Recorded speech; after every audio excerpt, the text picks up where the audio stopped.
सुरुवातीला काय करायचं, असा व्यवस्थित ब्लाऊज ठेवून घ्यायचा आणि हे एकमेकांवर येते का पाहायचं. हे बरोबर घडी व्यवस्थित ठेवायची, कारण कधी-कधी काय होतं, अशा पद्धतीची फिटिंग असते. पाठीचा भाग जास्त असतो, पुढचा भाग कमी असतो. अशा पद्धतीने फिटिंग केल्यावर इथे असं दिसतं ना, आपण इथून मेजरमेंट घेतो आणि मग मार्जिन कमी पडतं. तर त्यासाठी काय करायचं, अशा पद्धतीने ब्लाऊज व्यवस्थित ठेवून पाहायचा. आता सुरुवातीला पाठीमागची उंची घ्यायची. आता या ताईंनी यामध्ये ना अर्धा इंच मला वाढवायला सांगितले उंची आणखीन. तर अशा पद्धतीने इथे धरायचं. हे जे आपल्या शोल्डरची पट्टी आहे ना, तर इथे धरायची आणि इथून इथे मोजायचं. जास्त पण ताणायचं नाही, नॉर्मल ताणायचं. आता यांची 15.5 येते, तर उंची शिवून 16 इंच झाली पाहिजे. तर त्यासाठी मी 17 इंच ते 17.5 इंच घेते. कारण कधी-कधी शोल्डर जर उतरत असेल, आपण वरती जरी थोडीशी टीप मारली ना, तरी पण उंचीला कमी होणार नाही. आता इथे 15.5 येते, मी 16.5 घेणार. यांची उंची एकच मिनिट 15.5 येते. अर्धा इंच वाढवायला सांगितलं म्हणजे 16, म्हणजे मी 17 इंच पाठीमागची उंची घेणार. नवीन शिकत असाल तर 17.5 घ्या, म्हणजे थोडंसं वरती एक्स्ट्रा फिटिंग केली ना तरी पण काही प्रॉब्लेम येणार नाही. तर आता याच्यावरून काय करायचं, छातीचा भाग काढायचा आहे आपल्याला. आता ही कटोरीचं माप आहे. कटोरी जितकी ओढू ना तितकी ताणली जाते. तर त्यासाठी काय करायचं, आपल्याला नॉर्मल ताणायची, जास्त नाही. आता हे पहा, असं जरी केलं ना, नॉर्मल जरी इतकं असं जरी त्यांचं ठेवलं तर 10 इंच येतं आणि असं नॉर्मल ओढलं ना 10.5 येतं. पूर्ण जर असं केलं तर 11.5 येतं. पूर्ण इतकं आपल्याला ब्लाऊज ताणून घ्यायचा नाही, कारण हा ब्लाऊज घातलेला असतो. जितका ताणून आपण तितका ताणला जातो आणि रेडीमेड आपण ब्लाऊज शिवतो ना, तो जास्त ताणत नाही. मग काकेत जास्त सैल ब्लाऊज होतो आणि त्यांना वाटतं चुकला आहे ब्लाऊज. तर इथे मी 10.5 घेतला आहे. कमरेचं माप आहे, आईपट्टीच्या बाजूने माप घ्यायचं कधी पण.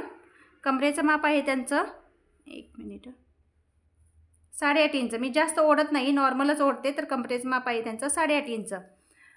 तर आता हे झालं आपलं छातीचं आणि कमरेचं माप. पुढचं माप पाहूयात. जास्त जुना ब्लाऊज मापासाठी घ्यायचा नाही. नॉर्मल म्हणजे थोडासा वापरलेला, जास्त नवीन पण नाही घ्यायचं. अशा पद्धतीने आता पहा, इथे जर केलं ना, आता ही पाहिलं तर मी 8.5 इंच येते. तर तसं माप घ्यायचं नाही कधीच. अशा पद्धतीने गळा व्यवस्थित ठेवून घ्यायचा आपल्याला. जसं त्यांची कटोरी आहे ना, तर तसं असं व्यवस्थित ते जसं घातल्यावर दिसतो ना, तर तशा पद्धतीने ठेवून घ्यायचं. आता पहा, आता इथे येते आपलं 7.5 इंच. एक मिनिट आता हे बरोबर आपलं माप झालं, 7 इंच येते. 7 इंचमध्ये आपल्याला अर्धा इंच वाढवायचं आहे. शोल्डरला वरती कापड जातं ना, त्यामुळे अर्धा इंच वाढवायचं. पुढचा गळा झाला 7.5 इंच. आता पाठीमागचा गळा मी शक्यतो त्यांनी ना उंची वाढवायला सांगितले, तर त्यामुळे मी इथून इथे गळ्याचं माप घेत नाही. इथून हे मध्य काढायचा आणि इथून जेवढी पट्टी आहे ना, तर ती मोजून घ्यायची. मी शक्यतो हीच पट्टी मोजून घेते. तर ही पट्टी झाली आहे 4 इंचाची. हा झाला पाठीमागचा गळा. बाहीचं माप घ्यायच्या वेळेस मी 1.5 इंच वाढवते बाहीमध्ये, 1 इंच वाढवत नाही. तर त्यासाठी बाहीचं माप घ्यायचं आहे आपल्याला. आता यांचं माप आहे, एकच यांचं माप आहे बरोबर 5.25 इंच. आता याच्यामध्ये मी 1.5 इंच वाढवणार, म्हणजे 6 इंच बाहीचं माप झालं. आता दंडघेर असं सरळ ब्लाऊजवरती कधीच घ्यायचा नाही. ब्लाऊज उलटा करायचा आणि दंडघेर घ्यायचं. अशा पद्धतीने दंडघेर येते त्यांचं आता पूर्ण असं ताणून धरायचा. दंडघेरसाठी येते 7.5 इंच बरोबर. आता मुंडा कसा घ्यायचा, आता साईजनुसार मी चार्ट पण एक टाकला होता, पण प्रत्येकाचं काय होतं, छातीचा भाग कमी राहतो, दंडघेर जास्त राहतो. कोणाचा दंडघेर कमी राहतो, कोणाचा छातीचा भाग जास्त राहतो. त्यासाठी नाही, इथून इथे बरोबर टेप धरायचा, व्यवस्थित टेप धरायचा. असा थोडंसं अर्धा इंच जिथं मार्जिन गेलं ना, तेवढं वरती धरायचा. आणि आता यांनी पट्टी ही वरती केली, तर ही खाली घेऊन पट्टी कुठे येणार, इथंपर्यंत येणार. तर यांचा बरोबर मुंडा आहे इथे 6.5 इंच. अशा पद्धतीने मुंड्याचा भाग आपल्याला मापून घ्यायचा. ब्लाऊजवरून माप कसं काढायचं हे ते मी सांगितलं. आता त्याच ब्लाऊजच्या त्याच मापावरून आपल्याला अस्तरवरती डायरेक्ट कटिंग कशी करायची ना, प्रिन्स कटची, ती पाहूया. तर त्यासाठी मी काय केलं, आपल्या ब्लाऊजचं येत होतं 15.5 इंच, अर्धा इंच त्यांनी वाढवून घ्यायला सांगितलं होतं. 16 इंच झालं आणि त्यात मी 1.5 इंच वाढवते, कारण शोल्डर पट्टी जोडताना मी मार्जिन जास्त धरते, पाऊण इंच तरी मार्जिन धरते. त्यासाठी मी 1.5 इंच पाठीमागचा भाग वाढवून घेतला आहे. तर पाठीमागच्या भागाचं मी उंची घेतली आहे. एकूण आपला ब्लाऊज होता 16 इंचाचा, शिवून आला पाहिजे, तर 17.5 इंच मी इतकं घेतलं आहे पाठीमागचा भाग. तर त्यांचं छातीचं माप होतं 10.5, त्या 2 इंच आपल्याला वाढवून घ्यायचं आहे. तर घेतलं आहे मी 12.5 इंच इतकं. गळा उंची भरपूर आहे, गळा डीप गळा आहे, त्यासाठी मी 2.25 घेतला आहे. 2.5 इंच शक्यतो घेत नाही. इतका जर पाठीचा गळा असेल ना, तर मी 2.5 इंच घेते. तर इथे मी 2.25 घेतला आहे. तर मी पाठीमागचा गळा असा कधीच मोजत नाही. उंची आपण वाढवून घेतो ना, कमी जास्त होतो, त्यासाठी मी मोजताना पट्टी मोजून घेते. पट्टी आपली होती 4 इंचाची आणि त्याच्यात मी पाऊण इंच वाढवलं. 1 इंच वाढवत नाही, कारण इकडून आपलं थोडंसंच जातं, इकडून थोडंसंच जातं, पाऊण इंच पुरेसं होतं. तर त्यासाठी मी पावणे 5 इंच पाठीमागची पट्टी घेतली. आता त्याची उंची भरपूर आहे ब्लाऊजची, तर त्यासाठी मी 3.25 इंचाची शोल्डर पट्टी घेतली आहे. 3 इंचाची पुरेशी होते, पण खांदा रुंद असल्यामुळे, उंची जास्त असल्यामुळे 3.25 इंचाची मी पट्टी घेतली आहे. मोंडा घेतला आहे 6.5 इंच इतका. अशा पद्धतीने घ्यायचा. आता 6.5 इंचाचा मी मोंडा घेतला. अशा पद्धतीने आकार मोंड्याचा करून घेतला आणि थोडासा मी ते ना कर्व करून घेतला. बाहीला पण असंच करून घ्यायचं, म्हणजे तिरपी रेष ओढून घ्यायची बाहीला पण आणि मुंड्याला पण, म्हणजे फिटिंग अगदी आपली व्यवस्थित बसते. कंबर होती 9 इंचाची, तर त्याच्यात मी 2 इंच वाढवलं, 11 इंच घेतलं. टक्स पॉईंट घेतला 5 इंचाचा, अर्धा इंच वरती घेऊन आपल्याला टीप मारून घेतली, म्हणजे अशा पद्धतीने लाईन ओढून घेतली. मधल्या भागाने ब्लाऊज उचलला जात नाही, त्यामुळे हे करणं गरजेचं आहे. आता हे झालं आपलं पाठीमागच्या भागाचं. पुढच्या भागाचं पाहूयात. शक्यतो मी अस्तरवरती जर काढायचं असेल ना, पाठीचा भाग असा काढते आणि पुढचा भाग मी असा करते, पण पुढच्या भागाला ना 18 इंच उंची घ्यायची होती. आपलं अस्तर तितकं बसत नाही, तर त्यासाठी मी असंच भाग काढून घेतला आहे. आता पुढच्या भागाचं माप पाहूयात. पाठीमागच्या भागाचं तर लक्षात आलं असेल, पुढच्या भागाचं पाहूयात. पाठीमागच्या भागाचा 17.5 इंच घेतला, तर पुढच्या भागाचं अर्धा इंच वाढवायचं आहे. 4 टक्स असेल तर 1 इंच वाढवायचं आहे, कटोरी असेल तर 1 इंच वाढवायची आहे, कारण योगपट्टी येते. प्रिन्स कट असेल तर अर्धा इंच पुरेसा होतो, कारण छातीचा भाग असतो आपला आणि वरती ब्लाऊज उचलला जातो छातीमुळे, तर त्यासाठी 18 इंच घ्यायचं, म्हणजे अर्धा इंच वाढवून घ्यायचा आहे. जो पाठीमागची उंची घेतली आहे ना, त्याच्यापेक्षा अर्धा इंच पुढच्या भागात वाढवून घ्यायची. तर त्यासाठी मी इथे 18 इंच घेतला आहे उंची. छातीचा भाग 12.5 घेतला आहे, जसं पाटीला घेतलं आहे तसं. कमरेचा भाग पण मी 11 इंचच घेतलं आहे, जसं पाटीला घेतलं आहे तसंच. आता इथे सेमच पुढचा गळा घ्यायचा, 2.25 इंच. 3.25 इंचाची शोल्डर पट्टी घेतली आहे, 6.5 इंचाचा मुंडा घेतला आहे. अशा पद्धतीने पुढच्या भागाला पण मी थोडीशी तिरपी रेष ओढून घेतली आहे, फिटिंग छान येण्यासाठी. जर इथे त्यांचा गळा होता शिवून 7 इंचाचा पुढचा गळा, तर अर्धा इंच आपण घेतला आहे एक्स्ट्रा, कारण शोल्डर पट्टीमध्ये टीप जाते. तर 7.5 इंचाचा मी पुढचा गळा घेतला आहे. शक्यतो इथे 2.25 घेतला ना, 6.5-6 इंचाचा गळा असेल तर इथे मी 2.25 इंच घेते, 2.25 किंवा 3 इंच. तर इथे घेतलं आहे मी त्यांचं 2.25च घेतला आहे. जर जास्त असेल तर 3 इंच घेते, म्हणजे आपला 6 इंचाचा 5 इंच जर असेल ना तर 3 इंच घेते. इथे 2.25 इंच घेतला आहे, कारण त्यांचा असं आकार पण व्यवस्थित होता. त्याला मी आकार काढून दाखवते. सरळ जर अशी रेष घेतली ना आपण, अशा पद्धतीने जर सरळ घेतली ना, तर आपल्याला आकार काढायला थोडंसं अवघड जातं. त्यामुळे अशा पद्धतीने तिरपी रेष काढली ना, तर आकार आपला पटकन असा होऊन जातो. तर हे झालं आपल्या गळ्याचं मेजरमेंट आणि मुंड्याचं पण झालं. आता इथे आपल्याला मुंड्यासाठी पुढच्या भागाला 1 इंच घेतो, पण मी ते 1.5 इंच घेतलं आहे, कारण की इकडचा आपण पावभाग कट करतो, इकडचा पावभाग कट करतो, त्यावेळेस खालवर होता आपला मुंडा. परत जॉईंट करून घ्यायचा आणि व्यवस्थित 1 इंचाचा आकार देऊन आपल्याला कट करून घ्यायचा आहे. आता प्रिन्स कटचे टक्स पॉईंट पाहूयात. तर यांची उंची भरपूर आहे. एरवी आपण 10, 10.5 किंवा 11, 9.5 इतकं घेतो. उंची भरपूर आहे, त्यामुळे मी 12.5 इंचाचा टक्स घेतला आहे. तर टक्स कसा ठरवायचा?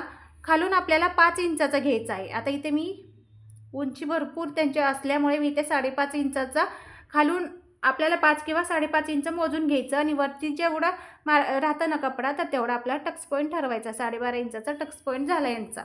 तर इथून आपल्याला सगळ्या ब्लाऊजसाठी 4 इंच घ्यायचं आहे, कमी घ्यायचं नाही. 4 इंच आणि खालच्या बाजूने 3.5 इंच घ्यायचं.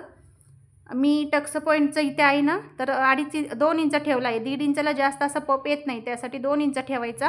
कमरेचा भाग आपला मार्जिन धरून 11 इंच झाला होता, तर त्यामध्ये मी 2 इंच वाढवला आहे इकडे, कारण इथं आपलं जाणार ना कपडा, तर त्यासाठी 2 इंच वाढवायचं.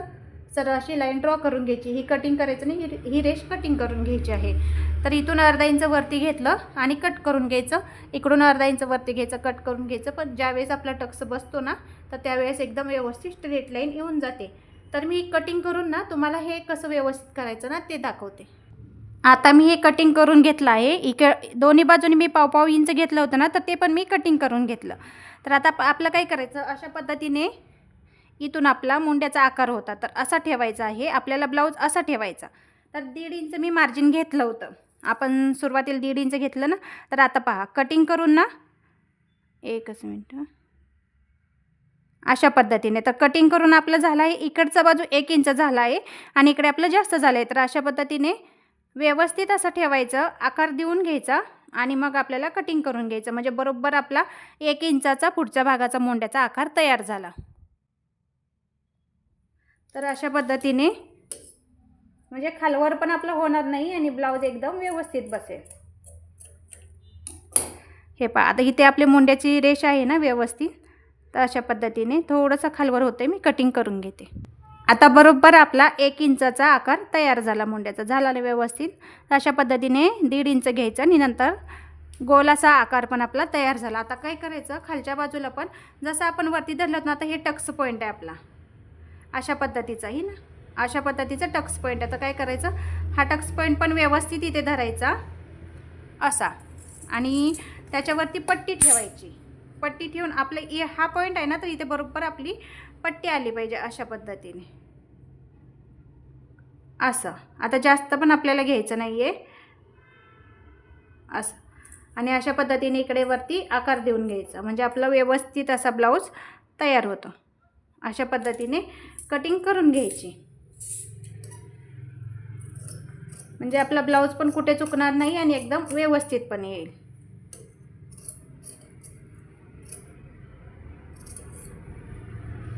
तर तुम्हाला हे माप कसं वाटलं मला नक्की कळवा. तर स्टिचिंगचा व्हिडिओ पण मी याच्या सोबतच मी टाकते, तर कनेक्टेड राहा. ब्लाऊज कटिंग करून झाला, अस्तर जोडून घेतलं आणि रेडीमेड मी गोट लावून घेतला आहे. इथंपर्यंत तर सोपीच प्रोसेस आहे. तर मी 5 इंचावरती टक्स घेतला, कारण रुंदी आपली जास्त आहे. एरवी मी 4.5 इंचाचंच टक्स घेते, 40पर्यंत साईजचं. तिथून पुढच्या साईजला 5 इंचाचा टक्स घ्यायचा आणि वरती 4.5 इंचाचा घ्यायचा. अर्धा इंचाचं मार्जिन सोडून दोन्ही बाजूला अर्धा इंचाचं सोडून टक्स पॉईंट मारून घ्यायचा. अशा पद्धतीने घडी घालून पाहायचं, थोडंसं तिरपं येत असेल तर व्यवस्थित कटिंग करून दोन्ही बाजूला सेम करून घ्यायचं. मी रेडीमेड गोट लावला आहे, तुम्ही अशा पद्धतीने बनवून गोट लावू शकता अस्तरचा, किंवा जसं कस्टमरची रिक्वायरमेंट असेल तसं किंवा मेन पिसाचं पण लावू शकताय. पण रेडीमेडचा छान दिसतो म्हणून लावायला सांगतात. तर इथे काय केलं, मी गोट जोडून घेतला. एकदम गोटच्या कडेला टीप नाही मारली, त्याच्या बाजूला एक फायनल टीप मारून घ्यायची. व्यवस्थित आपला गोट तयार होतो. पाटीला पण मी पट्टी जोडत नाही, आता एवढ्यात गोटच मारायला लावतात. तर पाठीमागचा भाग आपला पूर्ण झाला. आता पुढच्या भागाला काय करायचं, प्रिन्स कट आणि जे दोन्ही भाग आहेत ना, ते आपल्याला जोडून घ्यायचे आहेत. मार्जिन थोडंसं जास्त ठेवायचं आणि एका टिपवरती दुसरी टिप मारायची, त्यामुळे फिनिशिंग छान दिसते. अशा पद्धतीने पुढचा भाग आपल्याला जोडून घ्यायचा. शक्यतो खालवर होत नाही, पण थोडंसं जर खालवर झालं तर थोडंसं कटिंग करून घ्यायचं. व्यवस्थित असा झाला.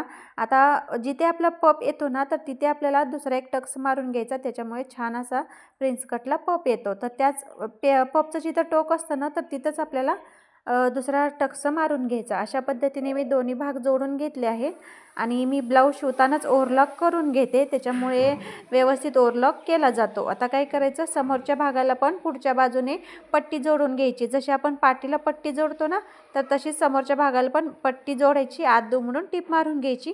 पाठीमागे शक्यतो आपण हात शिलाई करतो, पण समोरच्या भागाला टीप मारून घ्यायची. ओव्हरलॉक करून घेतला आहे आणि समोरचे पण मी दोन्ही पण पट्ट्या जोडून घेतल्या.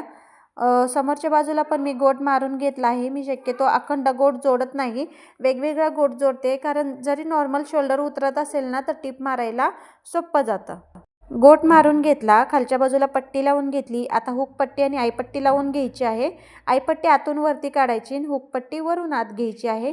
तर एका बाजूला छोटीशी टीप मारून घ्यायची त्या पट्टीला आणि अशा पद्धतीने आतून वर आईपट्टी घ्यायची. नंतर सुरुवातीला वरच्या बाजूने ना कच्ची टीप मारून घ्यायची आणि परत आई करून मग ते कच्ची टीप उसवायची आणि फायनल टीप तयार होते आपली. अशा पद्धतीने मी हुकपट्टी लावून घेतली आहे. स्टेप बाय स्टेप जर करत गेलात ना, तर पटकन ब्लाऊज पण आपला तयार होतो आणि वेळ पण जास्त लागत नाही आणि व्यवस्थित पण होतो. तर अशा पद्धतीने कच्ची टीप मारून घ्यायची. वरून आई बनवल्याच्या नंतर ती कच्ची टीप उसवून काढायची. पुढचा भाग तर आपला तयार झाला. आता पाठीमागचा आणि पुढचा भाग जोडून घ्यायचा आहे.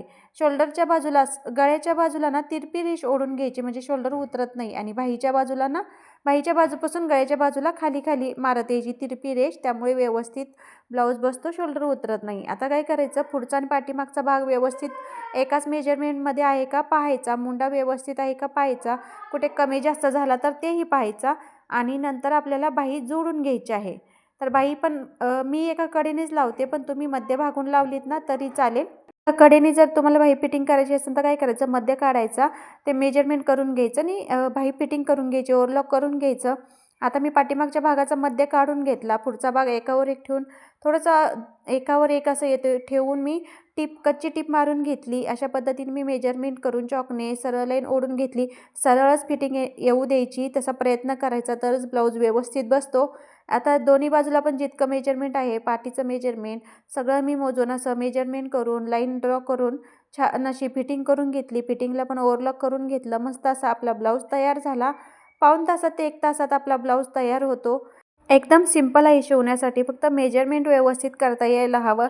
कुठेही ॲडजस्टमेंट करायची नाही, व्यवस्थित असं शिवायचा. मस्त असा फायनल ब्लाऊज तयार झाला. तर तुम्हाला हे ब्लाऊज कसा वाटला नक्की कळवा. असेच व्हिडिओ पाहण्यासाठी आपल्या चॅनलला सबस्क्राईब करा.